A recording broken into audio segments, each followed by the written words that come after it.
सासऱ्यानं सून आणि नातीसोबत केलं नको ते हदरावून टाकणारी घटना समोर आली आहे. तर नक्की काय घडलं पाहूया. नवरा घरी नसताना सासऱ्यानं भयानक कांड केल्याची घटना समोर येते. सासऱ्याचे आणि सासूचे काही कारणावरून भांडण झालं. यानंतर संतापलेल्या सासऱ्यानं हातोड्यानं वार करत त्याच्या पत्नीसह सून आणि 4 वर्षाच्या नातीच्या डोक्यात हातोडा घालून त्यांची हत्या केली आहे. या हत्येच्या वेळी आरोपीचा मुलगा काही कामानिमित्त घराबाहेर गेला असल्याचं समोर आलंय.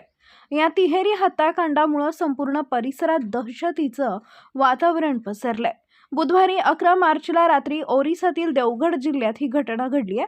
मिळालेल्या माहितीनुसार 52 वर्षीय रमेश गरिया असं या आरोपीचं नाव आहे. बुधवारी रात्री रमेशचे त्याची पत्नी गुलगरिया हिच्याशी कोणत्या तरी कारणावरून जोरदार भांडण झालं. वादाचं रूपांतर हाणामारीत झालं आणि रागाच्या भरात रमेशनं पत्नीवर हातोड्यानं हल्ला केला. यावेळी सून लिपी आणि 4 वर्षाची नात ईशानी या दोघी मध्यस्थी करण्यासाठी आल्या असता आरोपीनं त्यांच्यावरही अमानुषपणे वार केले. या भीषण हल्ल्यात तिघींचाही जागीच मृत्यू झाला. धक्कादायक बाब म्हणजे हे हत्याकांड घडवून आणल्यानंतर आरोपी हातोडा घेऊन घटनास्थळावरून फरार झाला. घटनेच्या वेळी आरोपीचा मुलगा घरात नव्हता. तो व्यवसायानं ड्रायव्हर असून कामानिमित्त बाहेर गेला होता.